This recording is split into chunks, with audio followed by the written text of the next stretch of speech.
जब चारों तरफ तबाही होगी, हर तरफ आग ही आग होगी, लोग एक दूसरे के खून के प्यासे होंगे और अधर्म अपनी चरम सीमा पर होगा और रिश्ते नाम मात्र के रह जाएंगे, तब होगा कलयुग का अंत। कलयुग जिसकी शुरुआत एक श्राप के कारण हुई। यह सुनने में जितना अच्छा लग रहा है उससे भी कई गुना भयानक है। जिस कलयुग में आज हम जी रहे हैं उसकी शुरुआत एक श्राप और एक अधर्म और एक महान युद्ध के बाद हुई थी। आज हम जानेंगे कलयुग की शुरुआत कब और क्यों हुई, श्री कृष्ण के प्रस्थान से क्या बदला और कैसे अधर्म को प्रवेश मिला। वीडियो अंत तक देखिएगा क्योंकि अंत में एक ऐसी बात है जो आज के समय को साफ समझा देगी। शास्त्र के अनुसार 4 युग होते हैं। सतयुग धर्मपूर्ण, त्रेतायुग धर्म का थोड़ा ह्रास, द्वापर युग अधर्म का प्रवेश, कलयुग अधर्म का प्रभुत्व।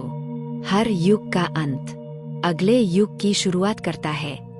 द्वापर युग के अंत में महाभारत का महासंग्राम हुआ, लाखों योद्धा मारे गए, धरती पाप से भर गई, रिश्ते टूट गए और ये सब अधर्म युद्ध के कारण बने। शास्त्र कहते हैं जब धर्म स्वयं हिंसा का सहारा ले तो युग परिवर्तन निकट होता है। महाभारत के बाद श्री कृष्ण धरती पर रहे लेकिन उनका कार्य पूर्ण हो चुका था। एक दिन यादव वंश का नाश हुआ। श्री कृष्ण ध्यान में लीन हुए और देह त्याग किया। जैसे ही श्री कृष्ण ने पृथ्वी छोड़ी धर्म भी उनके साथ चला गया। भागवत पुराण कहता है जहाँ कृष्ण नहीं वहाँ धर्म टिक नहीं सकता। एक पौराणिक कथा के अनुसार जब श्री कृष्ण ने पृथ्वी छोड़ी उसी समय कलयुग ने प्रवेश की अनुमति मांगी। कहा जाता है राजा परीक्षित के समय कलयुग को 5 स्थान दिए गए: जुआ, नशा, वेश्यावृत्ति, हिंसा, स्वर्ण और धन का अंधा लोभ। यहीं से कलयुग की वास्तविक शुरुआत हुई। शास्त्रों के अनुसार कलयुग की शुरुआत लगभग 5000 वर्ष पहले हुई थी, श्री कृष्ण के देहत्याग के बाद। तभी से सत्य कमजोर हुआ, अधर्म मजबूत और मनुष्य भ्रमित हो रहा है। दोस्तों, अब बात करेंगे कि आखिर कलयुग का अंत कैसे होगा। क्या आपने कभी सोचा है जिस दुनिया में हम जी रहे हैं, जिसे हम अपनी जिंदगी समझते हैं, उसका भी एक अंत होगा। शास्त्र कहते हैं जिस युग की शुरुआत होती है उसका अंत भी तय होता है। आज हम जानेंगे कलयुग का अंत कब और कैसे होगा, क्या होगा पृथ्वी, मनुष्य और धर्म का हाल, और भगवान विष्णु का अंतिम अवतार क्यों आएगा। वीडियो अंत तक देखिएगा क्योंकि अंत में जो बताया जाएगा वह आपको भीतर तक हिला देगा। 4 युग जिनमें से सतयुग में धर्म 100%, त्रेतायुग में धर्म 75%, द्वापर युग में धर्म 50%, कलयुग में धर्म केवल 25%। भागवत पुराण के अनुसार कलयुग में सत्य केवल नाम मात्र रह जाएगा। आज हम उसी युग में हैं जहां झूठ सामान्य है, पाप को स्मार्टनेस कहा जाता है और अधर्म को मजबूरी। शास्त्रों के अनुसार कलयुग की कुल आयु 4,32,000 वर्ष है, जिसमें से लगभग 5,000 वर्ष बीत चुके हैं। मतलब सबसे अंधकार में समय अभी आना बाकी है और उसी अंधकार का अंत करेगा कल की अवतार। कलयुग के अंतिम समय के लिए भविष्य पुराण और विष्णु पुराण बताते हैं मनुष्य की आयु घट जाएगी। जहां पहले मनुष्य की आयु 100 वर्ष होती थी वह कलयुग के अंत तक घटकर मात्र 10 से 15 वर्ष रह जाएगी।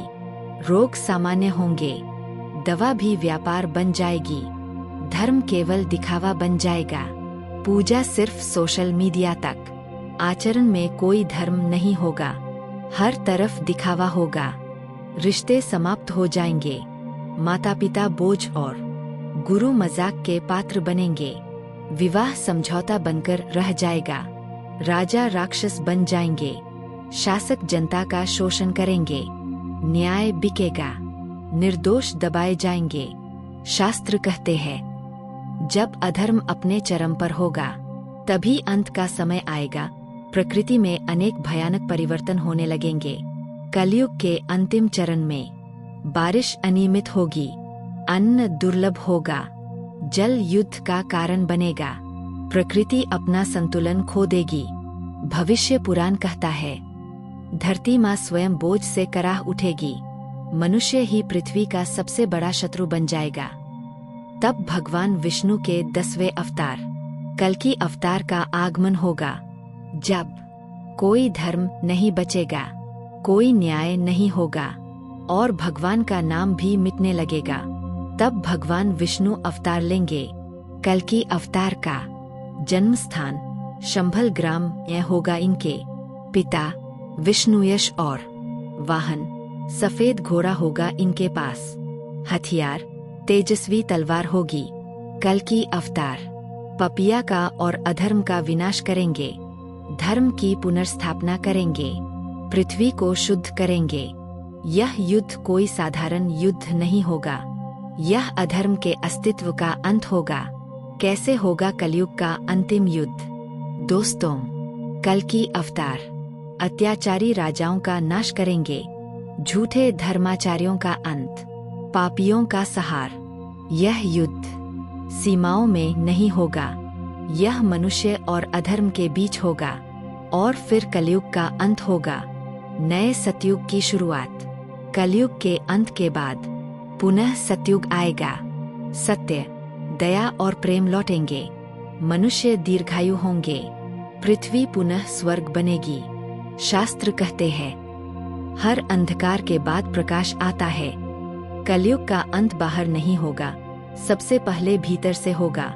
अगर हम अधर्म को छोड़ें, सत्य अपनाएं और सही कर्म करें, तो हम विनाश नहीं, परिवर्तन का हिस्सा बन सकते हैं। अगर यह वीडियो आपको सोचने पर मजबूर करे, तो इसे सिर्फ कहानी मत समझिए, यह चेतावनी है और अवसर भी। वीडियो पसंद आए तो लाइक करें, धर्म के लिए शेयर करें, चैनल सब्सक्राइब करें, क्योंकि कलयुग में सच्चा ज्ञान ही सबसे बड़ा अस्त्र है। कलयुग की सबसे बड़ी समस्या, पाप को पाप नहीं माना जाता, झूठ को समझदारी, स्वार्थ को मजबूरी, अधर्म को न्याय माना जाता है। भागवत पुराण कहता है, कलयुग में मनुष्य स्वयं को ही धोखा देगा, इसीलिए बचाव जरूरी है। भगवान का नाम स्मरण शास्त्रों का सबसे बड़ा सत्य। कलौ केवल नामाधारः, कलयुग में केवल नाम ही सहारा है। राम नाम, कृष्ण नाम, हरि नाम, ना समय की बाधा, ना स्थान की। जो नाम से जुड़ा वही सुरक्षित।